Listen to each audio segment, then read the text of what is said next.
Hello student, ਸਵਾਗਤ ਹੈ ਤੁਹਾਡਾ ਅੱਜ ਫਿਰ ਤੋਂ ਕੈਮਿਸਟਰੀ ਦੀ ਕਲਾਸ ਦੇ ਵਿੱਚ। ਤੇ ਅੱਜ ਦਾ ਜਿਹੜਾ ਸਾਡਾ ਟੌਪਿਕ ਹੈ ਉਹ ਹੈ ਐਪਲੀਕੇਸ਼ਨ ਆਫ ਨਰਨੈਸਟ ਇਕੁਏਸ਼ਨ। ਦੇਖੋ ਆਪਾਂ ਪਿਛਲੇ ਐਪੀਸੋਡ ਦੇ ਵਿੱਚ ਨਰਨੈਸਟ ਇਕੁਏਸ਼ਨ ਦੇ ਬਾਰੇ ਦੇ ਵਿੱਚ ਪੜ੍ਹਿਆ ਸੀ ਕਿੱਥੇ ਅਸੀਂ ਅਪਲਾਈ ਕਰਦੇ ਹਾਂ ਨਰਨੈਸਟ ਇਕੁਏਸ਼ਨ ਨੂੰ। ਇਹ ਉੱਥੇ ਅਪਲਾਈ ਹੁੰਦੀ ਜਿੱਥੇ ਨਾਨ ਸਟੈਂਡਰਡ ਕੰਡੀਸ਼ਨਸ ਦੇ ਉੱਪਰ ਅਸੀਂ ਸੈੱਲ ਪੋਟੈਂਸ਼ੀਅਲ ਨੂੰ ਕੈਲਕੂਲੇਟ ਕਰਨਾ ਹੈ। ਹੁਣ ਅਸੀਂ ਪਤਾ ਕਰਾਂਗੇ ਕਿ ਕਿੱਥੇ ਕਿੱਥੇ ਅਸੀਂ ਨਰਨੈਸਟ ਇਕੁਏਸ਼ਨ ਨੂੰ ਯੂਜ਼ ਕਰਦੇ ਹਾਂ। Let us C where we use the Nernst equation। देखो Nernst equation ਦੇ ਵਿੱਚ ਅਸੀਂ ਕੀ ਯੂਜ਼ ਕਰ ਰਹੇ ਹਾਂ, ਇਕੁਇਲਿਬਰੀਅਮ ਕਾਂਸਟੈਂਟ ਕੈਲਕੂਲੇਟ ਕਰਨ। ਸਾਨੂੰ ਦਿੱਤਾ ਹੋਇਆ Daniel cell. Daniel cell as you know it is consist of two half cells। this is zinc half cell and this is copper half cell। ਜਦੋਂ ਅਸੀਂ ਇਹਨਾਂ ਦੋਨਾਂ ਨੂੰ ਕਨੈਕਟ ਕਰ ਰਹੇ ਹਾਂ ਤਾਂ ਜਿਹੜੇ ਮੋਲੀਕਿਊਲਸ ਆਇਨਸ ਨੇ ਜ਼ਿੰਕ ਹਾਫ ਸੈਲ ਦੇ ਅੰਦਰ ਉਹ ਡਿਕਰੀਜ਼ ਹੋ ਰਿਹਾ ਕਿਉਂਕਿ ਜ਼ਿੰਕ 2 ਪੋਜ਼ਿਟਿਵ ਆਇਨ ਲੂਜ਼ ਕਰ ਰਿਹਾ। ਲੂਜ਼ ਕਰਨ ਦੇ ਨਾਲ ਜਿਹੜੇ ਇਲੈਕਟ੍ਰੋਨਸ ਨੇ ਉਹ ਕਾਪਰ ਦੇ ਵਿੱਚ ਇਨਕਰੀਜ਼ ਹੋ ਰਿਹਾ। It means copper 2 positive ion ਦੀ ਕੰਸਨਟ੍ਰੇਸ਼ਨ ਇਨਕਰੀਜ਼ ਹੋ ਰਹੀ ਹੈ ਤੇ ਕਾਪਰ ਇੱਧਰ ਡਿਕਰੀਜ਼ ਹੋ ਰਹੀ ਹੈ। ਇਹਨਾਂ ਦੋਨਾਂ ਦੀ ਆਪਸ ਦੇ ਵਿੱਚ ਜਿਹੜੀ ਕੰਸਨਟ੍ਰੇਸ਼ਨ ਹੈ ਉਸ ਨੂੰ ਬੈਲੈਂਸ ਕਰ ਰਿਹਾ ਸਾਲਟ ਬ੍ਰਿਜ। ਦੇਖੋ ਇਹਨਾਂ ਦੀ ਕੰਸਨਟ੍ਰੇਸ਼ਨ ਕਿਉਂ ਹੋ ਰਹੀ ਹੈ ਕਿਉਂਕਿ ਇਸ ਦੇ ਵਿੱਚ ਜ਼ਿੰਕ ਆਕਸੀਡੇਸ਼ਨ ਦੀ ਤਰ੍ਹਾਂ ਕੰਮ ਕਰਦਾ, loss of electron. Zinc the metal ਨੇ 2 ਇਲੈਕਟ੍ਰੋਨ ਲਾਸ ਕਰਨੇ ਆ। ਇਲੈਕਟ੍ਰੋਨਸ ਦੇਣ ਤੋਂ ਬਾਅਦ ਜ਼ਿੰਕ 2 ਪੋਜ਼ਿਟਿਵ ਸੋਲੂਸ਼ਨ ਦੇ ਅੰਦਰ ਆ ਜਾਣਗੇ। ਇਹ ਜਿਹੜੇ 2 ਇਲੈਕਟ੍ਰੋਨ ਨੇ ਇਸ ਤੋਂ ਬਾਅਦ ਕਾਪਰ ਗੇਨ ਕਰਕੇ ਕਾਪਰ ਮੈਟਲ ਬਣਾ ਲਏਗਾ। ਹੁਣ ਦੇਖੋ ਇੱਕ ਇਹੋ ਜਿਹੀ ਸਟੇਜ ਆਉਂਦੀ ਹੈ ਜਿੱਥੇ ਜਾ ਕੇ ਜਿਹੜੀ ਆਇਨ ਦੀ ਕੰਸਨਟ੍ਰੇਸ਼ਨ ਆ ਦੈਟ ਬਿਕੇਮ ਇਕੁਅਲ। ਮੀਨਸ ਦੋਨੇ ਕੇਸਿਸ ਦੇ ਵਿੱਚ rate of decrease and rate of increase became equilibrium. This stage is known as equilibrium stage. ਇਸ ਨੂੰ ਅਸੀਂ ਬੋਲ ਰਹੇ ਹਾਂ ਇਕੁਇਲਿਬਰੀਅਮ ਸਟੇਜ। ਇਸ ਸਟੇਜ ਦੇ ਉੱਪਰ ਨਰਨੈਸਟ ਦੀ ਕੀ ਵੈਲਿਊ ਹੋਏਗੀ? ਦੇਖੋ ਨਰਨੈਸਟ ਇਕੁਏਸ਼ਨ ਕੀ ਅਸੀਂ ਕੈਲਕੂਲੇਟ ਕੀਤੀ ਆ।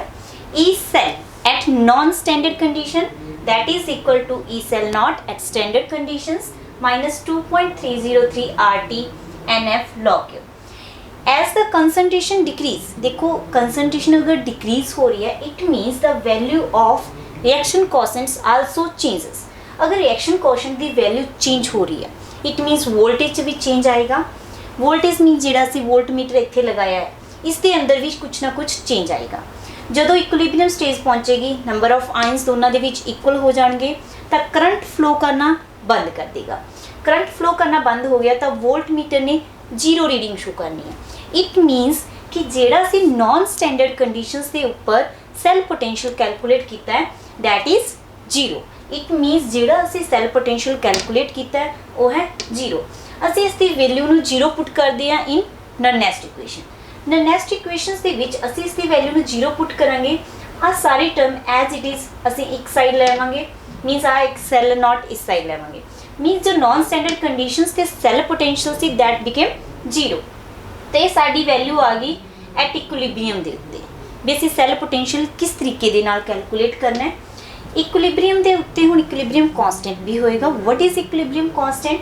ਕਿ the concentrations of the zinc 2 positive ion ਜਿਸ ਤਰੀਕੇ ਦੇ ਨਾਲ ਅਸੀਂ ਕੋਸ਼ੈਂਟ ਕਰਦੇ ਹਾਂ ਲਾਈਕ ਇਨ ਦਾ ਸਿਮਿਲਰ ਵੇ ਅਸੀਂ ਰਿਐਕਸ਼ਨ ਕੋਸ਼ੈਂਟ ਨੂੰ ਇੱਥੇ ਇਕੁਇਲਿਬਰੀਅਮ ਕਾਂਸਟੈਂਟ ਲੈ ਰਹੇ ਹਾਂ। Zinc 2 positive by copper 2 positive.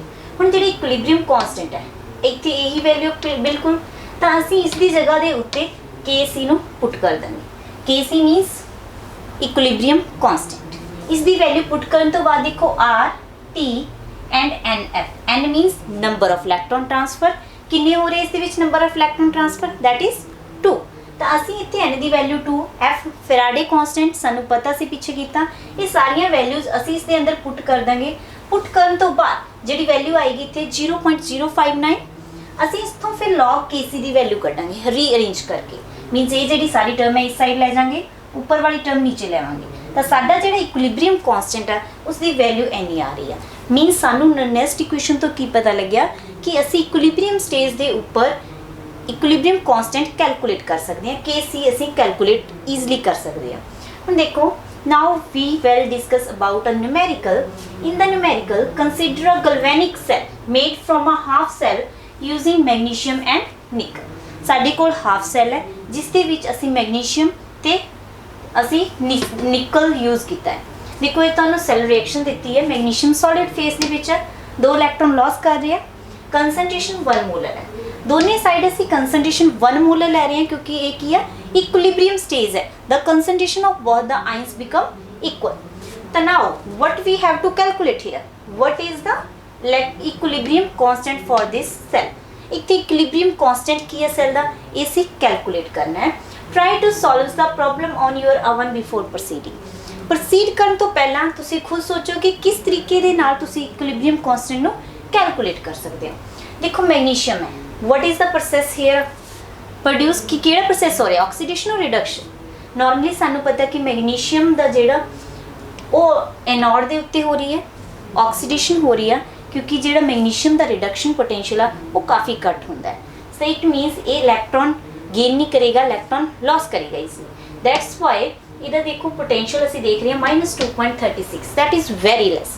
And reduction potential of nickel is -0.25।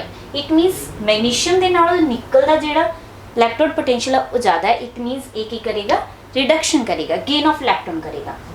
तो इतों असी की स्टैंडर्ड ई नॉट सैल की स्टैंडर्ड वैल्यू कैलकुलेट करांगे। E right minus left, reduction minus oxidation, ये असी फॉर्मूला पहला कर चुके हैं कि रिडक्शन राइट दे उत्ते साडा निकल सैल लग्या ते लैफ्ट दे उत्ते मैग्नीशियम सैल लग्या। तो असी इन्हां दोनों की वैल्यू नू माइनस करके साडे कोल ई नॉट सैल की वैल्यू आ रही है 2.11 वोल्ट। तो इत्थों असी ई नॉट की वैल्यू इसनू कैलकुलेट कर ली। ये सी हुण इक्वेशन जिहड़ी नर्नेस्ट इक्वेशन की इक्विलिब्रियम कांस्टेंट के लिए कैलकुलेट की है उस दे विच पुट करांगे। ये है बैलेंस इक्वेशन, मैग्नीशियम सॉलिड, निकल 2 पॉजिटिव आयन, 2 इलैक्ट्रॉन लॉस करके magnesium 2 positive and copper 2 positive, copper sorry निकल मैटल दे विच कन्वर्ट होगी। हुण देखो असी कित्थे पुट करांगे। ई सैल असी यही कढ़िया सी हुण पिछे नर्नेस्ट इक्वेशनस दे विच 2.303 RT/NF log Kc। असी हम log Kc ਨੂੰ ਇੱਕ ਸਾਈਡ ਤੇ ਲੈ ਆਵਾਂਗੇ। ਇਹ ਸਾਰੀਆਂ ਵੈਲਿਊਜ਼ ਸਾਨੂੰ ਪਤਾ ਹੈ क्योंकि ई नॉट सेल असी हुणे कैलकुलेट किया है 2.11 volt. And number of electrons, how many number of electrons are transfer 2, क्योंकि मैग्नीशियम 2 पॉजिटिव 2 इलैक्ट्रॉन ट्रांसफर कर रहा, वही निकल गेन कर रहा।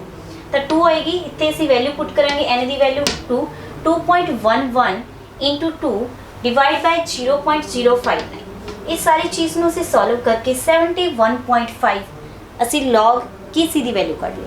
हुण देखो असी केसी किवें कढ़ांगे, जदों लॉग एक साइड तो दूसरी साइड आ रहा तो log anti log they which change हो जाता है।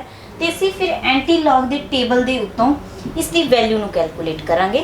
टेबल असी पिछले लैक्चर दे विच कीता कि how we calculate the log and antilog from a table. तो उत्तों असी एंटी लॉग की वैल्यू नू कैलकुलेट करांगे तो फिर असी केसी की वैल्यू कैलकुलेट करांगे। You see here that this is value of Kc is 3.16 into 10 to the power -71. That is too much large. Means ये बहुत ज़्यादा है।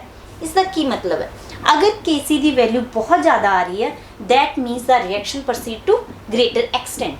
Means reaction बहुत बढ़िया तरीके दे नाल हो रही है, ਉਹਦੇ ਵਿੱਚ कोई obstacle नहीं आ रहा। Means reaction process होने का ਜਿਹੜਾ वे है बहुत अच्छे तरीके दे नाल reaction spontaneously हो रही है। तो जिन्नी ज़्यादा केसी की वैल्यू उन्नी रिएक्शन ज़्यादा प्रॉपर वे दे नाल चल रही होगी। हुण असीं करांगे give free energy. What is give free energy? देखो एप्लीकेशन ऑफ नर्नेस्ट इक्वेशन दे विच असीं देखना कि असीं कित्थे गिव फ्री एनर्जी नूं यूज़ कर रहे हैं। सब तो पहला देखांगे कि गिव फ्री एनर्जी हुंदी की है। देखो जिवें आयरन है, आयरन नूं रस्टिंग लग जाती है, ऑक्सीजन नाल रिएक्ट करके आयरन ऑक्साइड बना दिंदी है। तो जोड़े changes spontaneous in open atmosphere हो रहा, तुहानूं सबनूं पता है कि आयरन नूं रस्टिंग ओपन एटमोसफेयर दे विच लगदी है जदों उसनूं वाटर वेपर्स ते ऑक्सीजन की प्रेजेंस हुंदी है, उहदे विच स्पॉन्टेनियस रिएक्शन हुंदी है। So we can say that under the above condition iron oxide is thermodynamically more stable than iron. तो इस कंडीशन च असी की कह रहे हैं कि आ जिहड़ी चीज़ है आयरन ऑक्साइड बन गया, ये ज़्यादा स्टेबल है as compare to this.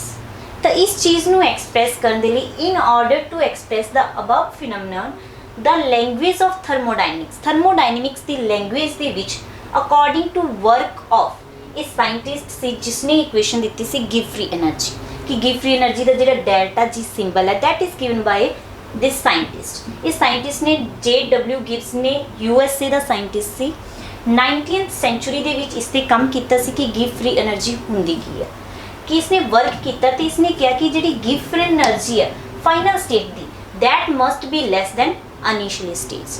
Initially stage के नालों, इनिशियली मीनस स्टार्टिंग स्टेज के नालों जी फाइनल है दैट शुड बी लैस, उफ लैस होएगी गिव फ्री एनर्जी। तो असीं जी डेल्टा लै रहे हैं that is change in energy, final minus initially मीनस घट, फाइनल दे विचों फाइनल घट असीं पहलां कह रहे हैं फाइनल घट है, घट दे विच जदों ज़्यादा चीज़ नूं माइनस करांगे तो नैगेटिव आ रहा।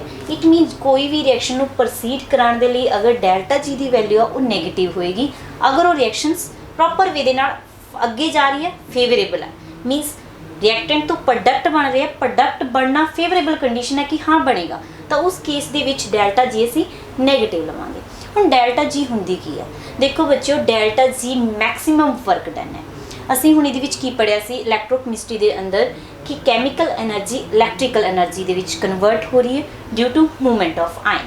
तो हुण इलैक्ट्रॉन एक हाफ सैल तो दूसरी हाफ सैल दे विच जा रहे हैं, तो उत्थे कितना इलैक्ट्रिकल वर्क डन हो रहा वो असीं डेल्टा जी दे नाल रेफर कर रहे हैं। फ्री एनर्जी मीनस एक सैल तो दूसरी सैल दे विच जा रहे हैं, कितना फ्री एनर्जी का चेंज आया, that is maximum electrical work, उन्होंने असीं डेल्टा जी दे नाल रेफर कर रहे हैं। कि अगर असीं इस डेल्टा जी दे उपर नॉट लगा दिए, इस नॉट का की मतलब है स्टैंडर्ड कंडीशन, मीनस एक सैकेंड दे विच how many numbers of the electrons are passed into another half cell, the work done in that time is known as गिव फ्री एनर्जी। जिहड़ा वर्क डन उस टाइम दे विच होया एक सैकेंड दे विच जिन्ने नंबर ऑफ इलैक्ट्रॉन पास होए ने that is give free energy के रूप च असीं एक्सप्लेन करते हैं। तो जी वैल्यू आ हमेशा नैगेटिव होनी चाहिए है, क्योंकि फाइनल स्टेज की जी वैल्यू डेल्टा जी की घट है तो इनिशियली दी ज़्यादा गई। It मीनस delta G is negative, that does not mean that any reactions will always happen in the direction. इसका मतलब ये नहीं है कि हमेशा रिएक्शन फेवरेबल हो। कई बार असीं कुछ रिएक्टेंट इदा कराने कि रिएक्शन रिवर्सीबल ज़्यादा वधिया होंदी है, मीनस अगे फॉरवर्ड होने की थां बैकवर्ड होने लग जाती। उस केस के विच जिहड़ी डेल्टा जी की वैल्यू आएगी दैट इज़ पॉजिटिव। इसका मतलब ये पॉजिटिव होएगी, रिवर्स इरिवर्सीबल रिएक्शन होएगी, बैकवर्ड रिएक्शन ज़्यादा फेवरेबल होएगी। कोई भी देखो for a spontaneous chemical transformation, अगर असीं कोई रिएक्शन स्पॉन्टेनियस करा रहे हैं, अगे जा रही है, अगे रिएक्शन करा रहे प्रोडक्ट चेंज हो रहा, उत्थे जिहड़ी डेल्टा जी की वैल्यू आ वो नैगेटिव होनी चाहिए। मीनस आपां इत्थे हुण गिव फ्री एनर्जी ते नर्नेस्ट इक्वेशनस दे विच जिहड़ा इक्विलिब्रियम कॉन्सटेंट कैलकुलेट किया, ई नॉट सैल कैलकुलेट किया, उहदा रिलेशन दसांगे कि की रिलेशन इहदे विच हुंदा है। देखो नैक्सट असीं करांगे इहदे बारे च भी किवें इन्हां दा आपस दे विच रिलेशन हुंदा है। इस रिलेशन दे विच असीं सब तो पहला डेल्टा जी के बारे तुहानूं मैं दस चुकी कि की है ये गिव फ्री एनर्जी है। इस गिव फ्री एनर्जी नूं असीं -NFE0 लिख रहे हैं। क्यों लिख रहे हैं? देखो फिजिक्स के विच भी आप पढ़ते कि वर्क डन किसके इक्वल होंदा, cell potential is equal to work done upon charge. तो उत्थों असीं वर्क डन की वैल्यू पढ़ते हैं चार्ज इंटू सेल पोटेंशियल। तो जिहड़ा इत्थे NF लगा रही, N is number of electron, F is charge, मीनस charge कितना आ रहा, तो NF हो गया चार्ज, E हो गया पोटेंशियल। तो एक ही है work done, electrical work done, जिसनों असीं डेल्टा जी का नाम दिता। अगर नॉट लग्या तो it means it is in standard conditions दे विच है। तो इत्थे डेल्टा जी नॉट की रेफर कर रहा, गिव free energy at standard conditions as we already discuss about it. Next is E naught cell, that is cell potential at standard conditions as you know. N is the number of electrons that transfer in the reactions. तो इत्थों देखो जिहड़ी E naught cell है that is intensive। Intensive property की हुंदी है, वो property जिहड़ी नंबर ऑफ मैटर्स के उत्ते डिपेंड नहीं करती कि how number of particles are involve in the reactions, किन्ने पार्टिकल रिएक्शन दे विच इनवॉल्व हो रहे हैं, उहदे ते अगर प्रॉपर्टी नहीं डिपेंड कर रही that is intensive. मीनस E naught intensive है, ये सिर्फ डिपेंड करती है रिडक्शन और पोटेंशियल दे रिडक्शन पोटेंशियल दे उत्ते। मीनस जिहड़ी ऑक्सीडेशन ते रिडक्शन दो रिएक्शन हो रही है उन्हां दा सेल पोटेंशियल कितना है। जिहड़ी डेल्टा जी नॉट है this is an extensive property. Extensive का मतलब ये डिपेंड करती है how many numbers of particles are present in a reaction, किन्ने नंबर ऑफ पार्टिकल रिएक्शन के अंदर प्रेजेंट है। नैक्सट डेल्टा जी इज गिव फ्री एनर्जी, इसके अंदर R is ideal gas constant as you know universal gas constant and K is equilibrium constant। मीनस एक होर relation है जिहदे विच असीं K एंड डेल्टा जी का रिलेशन देखा। देखो पिछली रिलेशन दे विच असीं देखा delta G versus cell potential and here we discuss give free energy and equilibrium constant. इन्हां दोनों का रिलेशन है।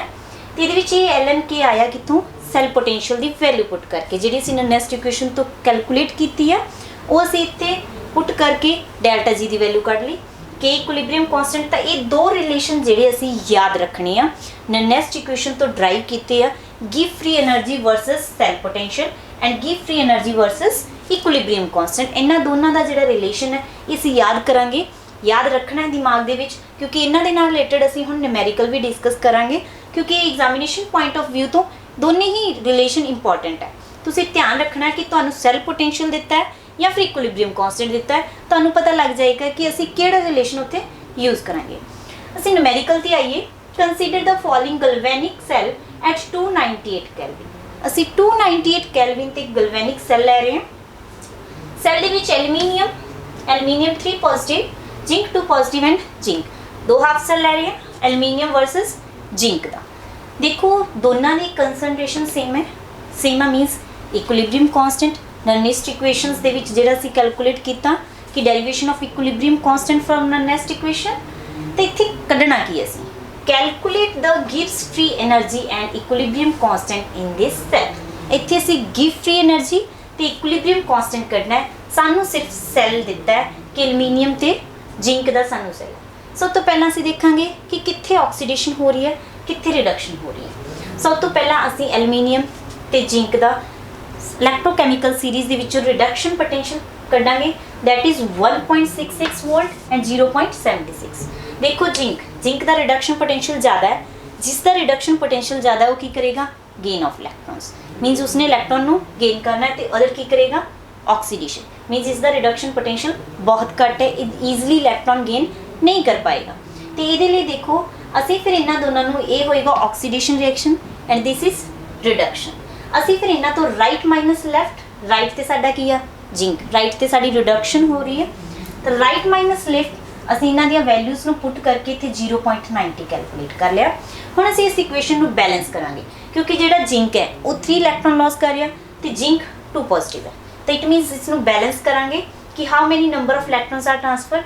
एक जिंक 2 इलैक्ट्रॉन्स लॉस कर रहा तो 3 होणगे इत्थे बैलेंस करने लिए। हुण देखो इधर भी 3 जिंक है, इधर भी 3 जिंक है, 2 एल्यूमीनियम 2 एल्यूमीनियम, 3 इधरों आयन ट्रांसफर हो रहा तो 6 पॉजिटिव आयन इधरों ट्रांसफर हो गए एल्यूमीनियम दे विच, 2 3 जा 6 मीनस 6 इलैक्ट्रॉन्स इहदे विच एन दी वैल्यू सानू पता लग गई 6 है, मीनस किन्ने नंबर ऑफ इलैक्ट्रॉन ट्रांसफर होया ये असीं बैलेंस करके ही कैलकुलेट करांगे, क्योंकि एल्यूमीनियम की टेंडेंसी है 3 इलैक्ट्रॉन्स नू लूज करने की, जिंक की टेंडेंसी एक जिंक की टेंडेंसी है 2 इलैक्ट्रॉन गेन करने की, इसलिए सानू इसनू बैलेंस करना पेगा प्रॉपर, तां ही असीं एन की वैल्यू नू कैलकुलेट करांगे। क्योंकि बाकी न्यूमेरिकल दे विच असीं प्रॉपर ही सानू पता लग रहा सी कि अगर 2 लॉस कर रहा तो दूसरा 2 गेन कर लिया, लेकिन in this reactions there is different, means aluminium has the tendency to gain the 3 electrons while zinc has the tendency to lose the 2 electrons. Therefore, we balance these equations and calculate how many electrons are transferred in these reactions. That's n value is 6. हुण असीं value put करांगे फॉर्मूले दे विच ते उत्थों असीं calculate करांगे give free energy ते equilibrium constant. हुण जो असीं n दी वैल्यू कैलकुलेट कीती है उसनूं असीं delta G equal to minus NF E naught cell दे विच पुट करांगे। n is 6, f is Faraday constant and its value is 96,500 coulomb per mole. तो ई नॉट की वैल्यू असीं पहला कैलकुलेट कर चुके हैं एल्यूमीनियम ते जिंक के लिए, दैट इज़ 0.90 वोल्ट। जी असीं तिन्ने वैल्यू कैलकुलेट कीतियां ने, that is n equal to 6, Faraday's value and E naught value. Then we will put all these value in this equation. n is 6, f is 96,500 and E cell is 0.90. In this way we can calculate delta G, that is give free energy, that is minus 521 kilojoule.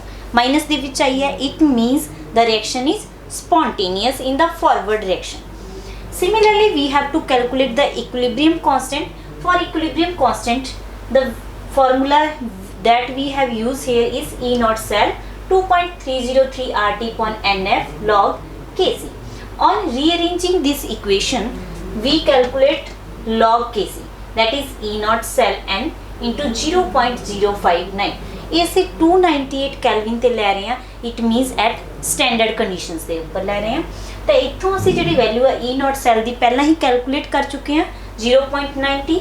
N सानू पता how many numbers of electrons are transfer 6 6 put कर देना है। 0.059 ये सी calculation RT दी ते Faraday दी put करके value नू calculate कीती सी ते उसे पुट करन तो बाद साडी वैल्यू आ रही है लॉग केसी दी 91.525। इट मीन्स लॉग केसी दी value. Now we have to find value of KC that is equilibrium constant.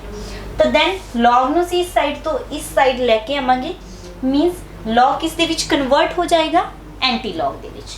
तो एंटी लॉग 91.525 ये कैलकुलेट करने तो बाद आएगा 3.350 इंटू 10⁻91। देखो मैं पहला भी क्या सी केसी दी वैल्यू जिन्नी ज़्यादा लार्ज होएगी उन्नी ही रिएक्शन ज़्यादा एक्सटेंट तक प्रोसैस हो सकती है, स्पॉन्टेनियस होएगी। तो हुण असीं इन्हां तिन्नां चीज़ां तो सानू की पता लगे कि कदों रिएक्शन ज़्यादा स्पॉन्टेनियस ज़्यादा फेवरेबल होएगी कि जदों तुहाडी E0 सैल पॉजिटिव आ रहा। E0 cell means E reduction minus E oxidation, E right minus E left. अगर वो तुहाडा पॉजिटिव आ रहा it means reaction is spontaneous. Second is delta G जिहड़ी असीं कैलकुलेट कीती है माइनस NF E0। अगर ये तुहाडी पॉजिटिव आएगी, नेगेटिव साइन असीं पहले ही रेफर कर रहे हैं क्योंकि work done by the surrounding by the system, तो नेगेटिव ले रहे हैं तो ये पॉजिटिव होएगा। तो डेल्टा जी जिन्नी ज़्यादा नेगेटिव होएगी रिएक्शन उन्नी ही favourable in forward conditions. And next third is equilibrium constant. Equilibrium constant की वैल्यू हमेशा 1 तो ज़्यादा होनी चाहिए है ताकि रिएक्शंस प्रॉपर वे दे नाल स्पॉन्टेनियसली प्रोसीड अप करेगी।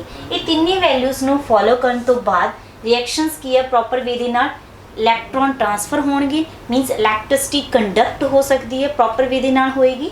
तो इन्हां तिन्नां कंडीशंस नू फॉलो करना जरूरी है अगर कोई रिएक्शन स्पॉन्टेनियस मीनस फिजिबल है, फेवरेबल है फॉरवर्ड कंडीशंस दे विच। हुण असीं अगे देखते हैं, देखो now we will see what's the relation between give free energy and cell potential. देखो वैसे तो असीं इस बारे जान चुके हैं कि डेल्टा जी ते E0 सैल का आपस दे विच की रिलेशन आ। हुण गिव फ्री एनर्जी सानू दस की रही है, गिव free energy of a reaction tells us whether a certain reaction is product favoured और रिएक्टेंट फेवर्ड। गिव फ्री एनर्जी सानू दस रही है कि रिएक्शन दे विच प्रोडक्ट ज़्यादा फेवरेबल है या रिएक्टेंट ज़्यादा फेवरेबल है। तो इसकी वैल्यू अगर नेगेटिव आएगी इट मीन्स प्रोडक्ट ज़्यादा फेवरेबल है, and if the value is in positive then reactant is more favorable. Then the electrochemical analog in the cell is the cell potential given by symbol E0. As you know, E0 is the standard cell potentials. Exact relation between cell potential and give free energy, that as you know delta is equal to minus NF E0 cell, means give free energy and number of electron transfer F Faraday constant is cell constant, cell potential sorry. In general standard conditions दे विच F की value 96,485 होंदी है, लेकिन असी जो numerical solve करते हैं तो असी फ्राडे कांस्टेंट की वैल्यू 96,500 कूलम पर मोल लेके चलते हैं। तो हुण देखो इत्थों सानू की पता लग रहा कि अगर रिएक्शन दे विच प्रोडक्ट फेवरेबल है इट मीनस कि अगर तुसी दो चीज़ों को मिक्स कर रहे हो, मिक्स करने तो बाद कि अगर प्रोडक्ट ज़्यादा फेवर है इट मीनस जी डेल्टा जी की वैल्यू है वो नैगेटिव आएगी एंड जी E की वैल्यू है वो पॉजिटिव आएगी। मतलब cell potential is positive and give free energy is negative. अगर प्रोडक्ट फेवरेबल नहीं है कि रिएक्टेंट ही ज़्यादा फेवरेबल है पहला नालों, तो उस केस दे विच डेल्टा जी की G value that is positive and E की वैल्यू आएगी वो नैगेटिव आएगी। तो ये reaction in which product favoured produce a voltage जिस दे विच प्रोडक्ट ज़्यादा फेवरेबल है, मीनस रिएक्टेंट रिएक्ट करने तो बाद जो प्रोडक्ट फॉर्मेशन हो रही है वो ज़्यादा फेवरेबल है, उस केस दे विच वोल्टेज पैदा होएगी and is therefore called voltaic cell. तो उस तरह के सैल नूं असीं वोल्टाइक सैल बोल रहे हैं। वोल्टाइक सैल बारे असीं डीपली स्टडी कर चुके हैं, इन्हां दी कंस्ट्रक्शन इन्हां दी वर्किंग दे बारे दे विच। तो वोल्टाइक सैल हुण तुहानूं पता लग गया देखो कि ये जिस दे अंदर रिएक्शन दे अंदर प्रोडक्ट दी जिहड़ी फेवरेबल है प्रोडक्ट बन दी टेंडेंसी है that is more favourable as compare to reactant. तो उस केस दे विच वोल्टेज पैदा होएगी। अगर वोल्टेज पैदा होएगी that type of cell is called voltaic cell.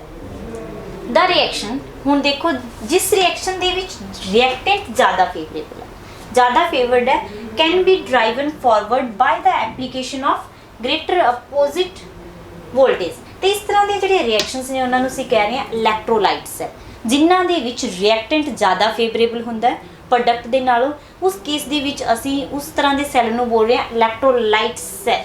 ਤੇ ਇਸ ਪ੍ਰੋਸੈਸ ਨੂੰ ਬੋਲਦੇ ਆ ਇਲੈਕਟ੍ਰੋਲਾਈਸਿਸ।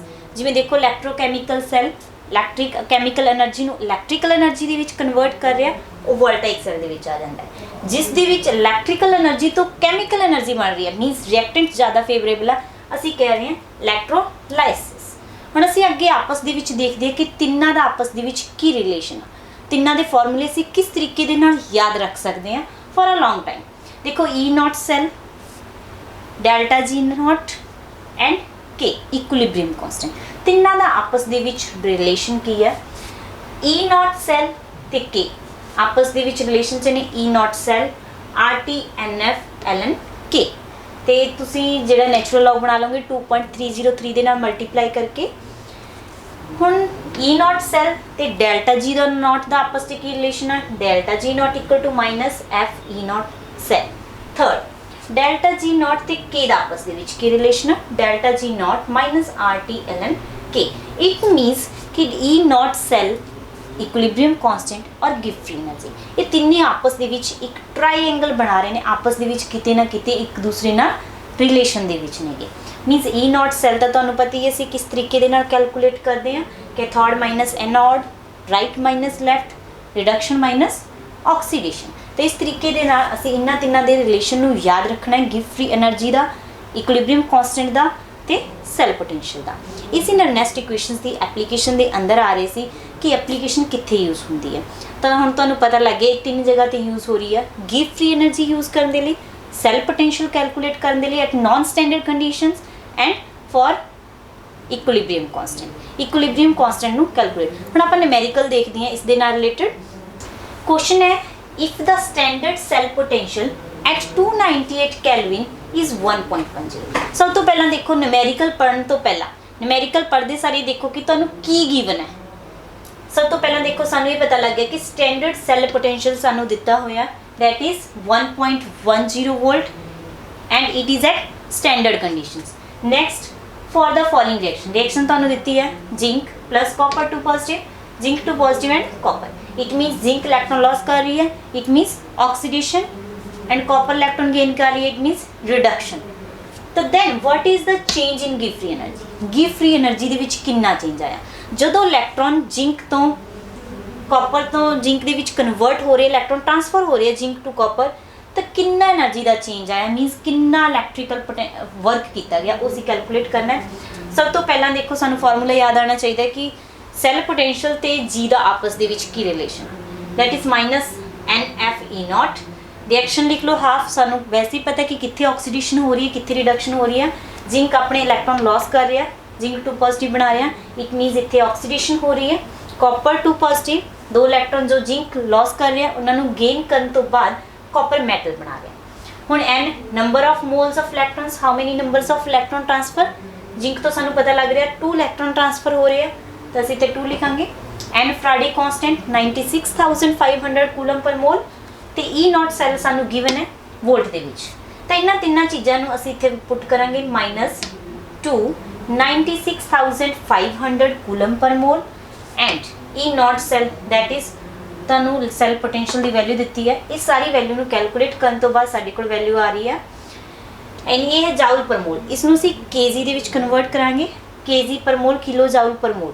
ਤੇ ਇੱਥੇ ਤੁਸੀਂ ਧਿਆਨ ਰੱਖਣਾ ਕਿ ਇਹ ਨੈਗੇਟਿਵ ਹੈ, ਨੈਗੇਟਿਵ ਦਾ ਮਤਲਬ reaction is favourable in product side, कि प्रोडक्ट साइड रिएक्शन ज़्यादा फेवरेबल है, करंट पास होएगा। तो ये वोल्टाइक सैल की एग्जांपल है। फिर तो देख लो कि ये दिता की है कि सब तो पहला देखो सानू सैल पोटेंशियल दिता है 298 कैलविन के उत्ते, रिएक्शन दी असी गिव फ्री एनर्जी करना। सब तो पहला दिमाग दे विच आना चाहिए कि गिव फ्री एनर्जी ते सैल पोटेंशियल दा आपस दे विच की रिलेशन है, how these are related to each other. तो then we write the formula and find the things कि सानू की चीज़ पता है कि नहीं पता। एन दी वैल्यू, नंबर ऑफ इलैक्ट्रॉन्स सानू पता है कि कितने ट्रांसफर हो रहे हैं, F constant as you know it is 96,500 and E0 cell तुहानू गिवन है। ये सारियां वैल्यू पुट करने तो बाद असी delta G that is give free energy असी इस दे विच कैलकुलेट कर सकते हैं। असी हुण एक होर न्यूमेरिकल देखते हैं, equilibrium constant for the reaction. देखो तुहानू रिएक्शन दिती है निकल ਤੇ ਮਰਕਰੀ ਕਲੋਰਾਈਡ ਆਪਸ ਦੇ ਵਿੱਚ ਰਿਐਕਟ ਕਰਨ ਤੋਂ ਬਾਅਦ 2 ਮਰਕਰੀ 2 ਕਲੋਰੀਨ ਆਇਨ ਤੇ 2 ਨਿਕਲ ਪੋਜ਼ਿਟਿਵ ਆਇਨ। ਇਹਦੇ ਵਿੱਚ ਤੁਹਾਨੂੰ ਦਿੱਤਾ ਕੀ ਹੈ, equilibrium constant for this reaction ਇਸ ਤੋਂ ਬਾਅਦ ਜਿਹੜੀ ਚੀਜ਼ ਦਿੱਤੀ ਹੈ that is equilibrium constant. Kc the value ਤੁਹਾਨੂੰ ਗਿਵਨ ਹੈ। ਤਾਂ ਸਭ ਤੋਂ ਪਹਿਲਾਂ ਗਿਵਨ ਚੀਜ਼ ਨੂੰ ਲਿਖ ਲਓ ਕਿ Kc ਗਿਵਨ ਹੈ, ਕਿਸ ਕੰਡੀਸ਼ਨ ਦੇ ਉੱਪਰ ਗਿਵਨ ਹੈ, 290 ਦੈਟ ਇਜ਼ ਸਟੈਂਡਰਡ ਕੰਡੀਸ਼ਨ ਦੇ ਉੱਪਰ। ਤਾਂ what is the value of standard potential E naught cell for this reaction? ਤਾਂ ਪਿਛਲੀ ਰਿਐਕਸ਼ਨ ਦੇ ਵਿੱਚ ਅਸੀਂ ਗਿਵ ਫ੍ਰੀ એનર્ਜੀ ਕੈਲਕੂਲੇਟ ਕੀਤੀ ਸੀ, now we have to calculate ਦਾ ਸੈਲ ਪੋਟੈਂਸ਼ੀਅਲ। ਸਭ ਤੋਂ ਪਹਿਲਾਂ ਅਸੀਂ ਰਿਲੇਸ਼ਨ ਲਿਖਦੇ ਹਾਂ। ਇਹ ਰਿਲੇਸ਼ਨ ਕਿਉਂ ਲਿਆ, ਸਭ ਤੋਂ ਪਹਿਲਾਂ ਸਾਨੂੰ ਇਹ ਗਿਵਨ ਕੀ ਹੈ, equilibrium constant. It means we have taken that formula in which equilibrium constant and give free energy are related to each other.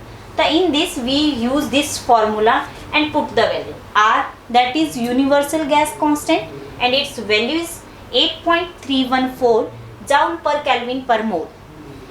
Next is temperature, that is 298 Kelvin, and next is ln K logarithmic K. K the value ਤੁਹਾਨੂੰ ਦੇਖੋ given ਹੈ 1.8 into 10 is the power 19।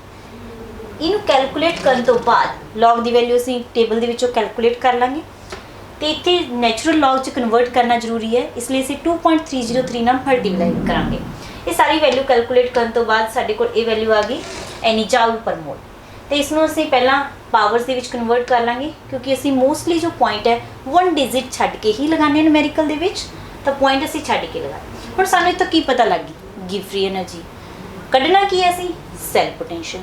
ਤਾਂ ਹੁਣ cell potential ਤੇ give free energy ਦਾ ਕੀ relation ਆ ਉਹ ਦੇਖਦੇ ਹਾਂ। Delta G naught equal to minus NF E naught. ਤਾਂ ਇੱਥੋਂ E ਨੋਟ ਨੂੰ ਅਸੀਂ ਵਨ ਸਾਈਡ ਲੈ ਜਾਵਾਂਗੇ, means on rearranging we get E naught equal to minus delta G naught N upon F. Then we put the value of delta G naught from here, and then N, number of electrons that are transferred. See here, how many numbers of electrons are transferred? 2. ਇੱਥੇ 2 electrons transfer ਹੋ ਰਹੇ ਆ ਅਸੀਂ ਦੇਖਿਆ, ਤੇ F ਦੀ value ਹੈ 96,500 coulomb. ਇਹ ਸਾਰੀ ਚੀਜ਼ ਨੂੰ ਕੈਲਕੂਲੇਟ ਕਰਨ ਤੋਂ ਬਾਅਦ ਜੋ ਸਾਡੀ ਵੈਲਿਊ ਆ ਰਹੀ ਹੈ ਦੈਟ ਇਜ਼ 0.57 ਜਾਊਲ ਪਰ ਕੂਲਮ। ਪਰ ਕੂਲਮ ਨੂੰ ਅਸੀਂ ਵੋਲਟ ਦੇ ਵਿੱਚ ਕਨਵਰਟ ਕਰ ਲਾਂਗੇ। ਦੇਖੋ ਇੱਥੋਂ ਸਾਨੂੰ ਕੀ ਪਤਾ ਲੱਗਿਆ ਕਿ ਰਿਐਕਸ਼ਨ ਫੇਵਰੇਬਲ ਹੈ ਜਾਂ ਨਹੀਂ ਹੈ। ਡੈਲਟਾ G ਦੀ ਵੈਲਿਊ ਨੈਗੇਟਿਵ ਆ ਰਹੀ ਹੈ, ਫੇਵਰੇਬਲ ਹੈ। ਅੱਗੇ E ਨੋਟ ਦੀ ਵੈਲਿਊ ਪੋਜ਼ਿਟਿਵ ਆ ਰਹੀ ਹੈ, ਇਟ ਮੀਨਸ ਇਹ ਪ੍ਰੋਡਕਟ ਸਾਈਡ ਫੇਵਰੇਬਲ ਹੈ। ਦੇਖੋ ਨਿਊਮੈਰੀਕਲ ਨੂੰ ਦੇਖ ਕੇ ਸਭ ਤੋਂ ਪਹਿਲਾਂ ਸਾਨੂੰ ਇਹ ਪਤਾ ਹੋਵੇ ਕਿ ਨਿਊਮੈਰੀਕਲ ਦੇ ਵਿੱਚ ਗਿਵਨ ਕੀ ਹੈ, ਤੇ ਅਸੀਂ ਕੈਲਕੂਲੇਟ ਕੀ ਕਰਨਾ। ਕੈਲਕੂਲੇਟ ਅਸੀਂ E ਨੋਟ ਕਰਨਾ ਸੀ, ਗਿਵਨ ਸਾਨੂੰ Kc ਸੀ। ਤਾਂ ਆਪਸ ਦੇ ਵਿੱਚ E ਨੋਟ ਤੇ Kc ਦਾ ਰਿਲੇਸ਼ਨ ਤੁਸੀਂ ਉਹ ਵੀ ਯੂਜ਼ ਕਰ ਸਕਦੇ ਹੋ, ਉਹ ਨਹੀਂ ਯੂਜ਼ ਕਰਨਾ ਤਾਂ ਇਹ ਵੀ ਯੂਜ਼ ਕਰ ਸਕਦੇ ਹੋ, ਕਿਉਂਕਿ ਟਰਾਈਐਂਗਲ ਦੇ ਵਿੱਚ ਮੈਂ ਤਿੰਨੇ ਹੀ ਆਪਸ ਦੇ ਵਿੱਚ ਰਿਲੇਸ਼ਨ 'ਚ ਦਿਖਾਏ ਸੀ।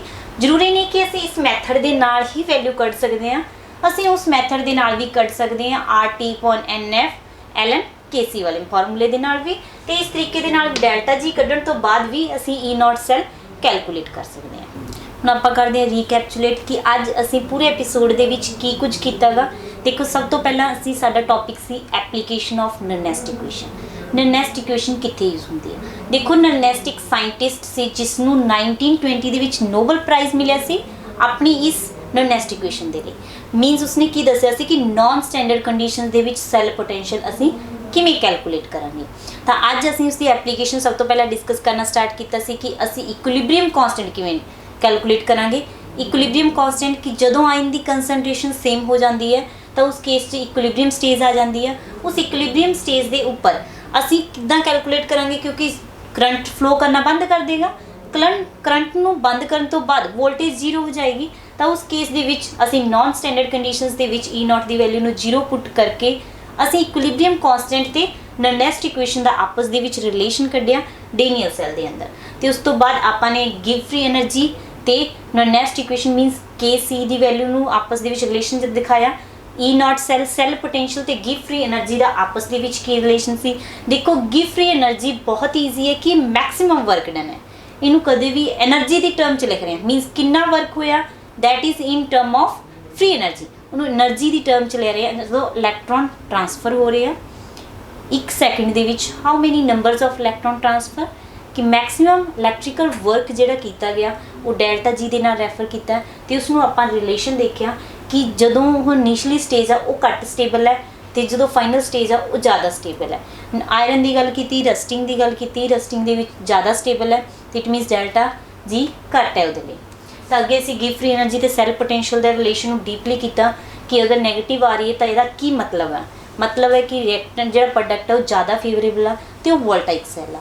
ਅਗਰ ਪੋਜ਼ਿਟਿਵ ਆ ਰਹੀ ਹੈ ਇਟ ਮੀਨਸ ਉਹ ਕੀ ਹੈ, ਇਲੈਕਟ੍ਰੋਲਾਈਸਿਸ ਦਾ ਪ੍ਰੋਸੈਸ ਹੋ ਰਿਹਾ, ਇਲੈਕਟ੍ਰੋਲਾਈਟਿਕ ਸੈੱਲ ਬਣ ਰਿਹਾ, ਉਹ ਵੋਲਟਾਈਕ ਸੈੱਲ ਨਹੀਂ ਹੈ। ਤਾਂ ਅਸੀਂ ਡੈਲਟਾ ਜੀ ਤੋਂ ਇਹ ਵੀ ਪਤਾ ਕੱਢ ਸਕਦੇ ਹਾਂ ਕਿ ਵੋਲਟਾਈਕ ਸੈੱਲ ਆ ਜਾਂ ਇਲੈਕਟ੍ਰੋਲਾਈਟ ਸੈੱਲ ਆ। ਤੇ ਫਿਰ ਆਪਾਂ ਇਸ ਤੋਂ ਬਾਅਦ ਕੀਤਾ ਹੈ ਆਪਸ ਦੇ ਵਿੱਚ ਤਿੰਨਾਂ ਦਾ ਰਿਲੇਸ਼ਨ, ਜਿੱਥੋਂ ਤੁਸੀਂ ਟ੍ਰਿਕ ਹੈ ਇਹ ਤੁਹਾਡੇ ਲਈ ਯਾਦ ਰੱਖਣ ਦੇ ਲਈ ਕਿ ਤੁਸੀਂ ਤਿੰਨਾਂ ਨੂੰ ਆਪਸ ਦੇ ਵਿੱਚ ਕਿਸ ਰਿਲੇਸ਼ਨ ਨਾਲ ਯਾਦ ਰੱਖ ਸਕਦੇ ਹੋ। ਤੁਹਾਨੂੰ ਕੀ ਗਿਵਨ ਹੈ, ਅਗਰ ਇਕੁਇਲਿਬਰੀਅਮ ਕਾਂਸਟੈਂਟ ਗਿਵਨ ਹੈ, ਸੈੱਲ ਕੱਢਣਾ ਤਾਂ ਤੁਸੀਂ ਇਸ ਰਿਲੇਸ਼ਨ ਨਾਲ ਕੱਢ ਸਕਦੇ ਹੋ। ਡੈਲਟਾ ਜੀ ਈ ਨਾਟ ਦੀ ਆਪਸ ਦੇ ਵਿੱਚ ਰਿਲੇਸ਼ਨ ਕੱਢ ਸਕਦੇ ਹੋ। ਹੁਣ ਅਸੀਂ ਨਿਊਮੈਰੀਕਲ ਕੀਤਾ ਸੀ, ਅਸੀਂ ਪਹਿਲਾਂ ਡੈਲਟਾ ਜੀ ਇਸ ਤਰੀਕੇ ਦੇ ਨਾਲ ਕੈਲਕੂਲੇਟ ਕੀਤੀ, ਫਿਰ ਇਸ ਦੇ ਨਾਲ ਅਸੀਂ ਈ ਨਾਟ ਕੱਢਿਆ ਤਾਂ ਅਸੀਂ ਡਾਇਰੈਕਟ ਵੀ ਕੱਢ ਸਕਦੇ ਸੀ ਕਿ ਇਸ ਦੇ ਵਿੱਚ ਵੈਲਿਊ ਪੁੱਟ ਕਰਨ ਤੋਂ ਬਾਅਦ ਅਸੀਂ ਕੱਢ ਸਕਦੇ ਸੀ ਇਸ ਨੂੰ ਕਿ ln ਦੀ ਵੈਲਿਊ ਲਗਾ ਕੇ ਇਹ ਵੀ ਫਾਰਮੂਲਾ ਲੱਗ ਸਕਦਾ ਸੀ, ਕਿਉਂਕਿ ਤਿੰਨੇ ਆਪਸ ਦੇ ਵਿੱਚ ਕਿਸੇ ਨਾ ਕਿਸੇ ਤਰੀਕੇ ਦੇ ਨਾਲ ਲਿੰਕ 'ਚ ਨੇ, ਇੱਕ ਟ੍ਰਾਈਐਂਗੂਲਰ ਬਣਾ ਰਹੇ ਨੇ। ਤੇ ਫਿਰ ਅਸੀਂ ਨਿਊਮੈਰੀਕਲ ਡਿਸਕਸ ਕੀਤਾ ਹੈ ਇਹਦੇ ਨਾਲ ਰਿਲੇਟਡ ਜੋ ਐਗਜ਼ਾਮੀਨੇਸ਼ਨ ਪੁਆਇੰਟ ਆਫ ਵਿਊ ਤੋਂ ਇੰਪੋਰਟੈਂਟ ਹੈ। ਦੇਖੋ ਬੱਚਿਓ, ਹੁਣ ਤੁਸੀਂ ਇਸ ਨੂੰ ਰਿਵਾਈਜ਼ ਕਰਨਾ ਹੈ ਕਿ ਤੁਹਾਨੂੰ ਕੀ ਸਮਝ ਆਇਆ ਕੀ ਨਹੀਂ ਸਮਝਿਆ। ਅਗਰ ਤੁਹਾਨੂੰ ਫਿਰ ਵੀ ਕੋਈ ਡਾਊਟ ਹੈ ਤੁਸੀਂ ਸਾਡੇ WhatsApp ਨੰਬਰ ਦੇ ਉੱਤੇ ਕਮੈਂਟ ਕਰ ਸਕਦੇ ਹੋ, ਤੁਹਾਡੀ ਪੂਰੀ ਹੈਲਪ ਕੀਤੀ ਜਾਏਗੀ। ਕੋਈ ਵੀ ਨਿਊਮੈਰੀਕਲ ਪ੍ਰੋਬਲਮ, ਕੋਈ ਵੀ ਥਿਓਰੈਟੀਕਲ ਤੁਹਾਨੂੰ ਕੁਝ ਵੀ ਸਮਝ ਨਾ ਆਇਆ ਹੋਵੇ ਤੁਸੀਂ ਸਾਨੂੰ ਕਮੈਂਟ ਕਰ ਸਕਦੇ ਹੋ, ਅਸੀਂ ਤੁਹਾਡੀ ਪੂਰੀ ਹੈਲਪ ਕਰਾਂਗੇ। That's all for today.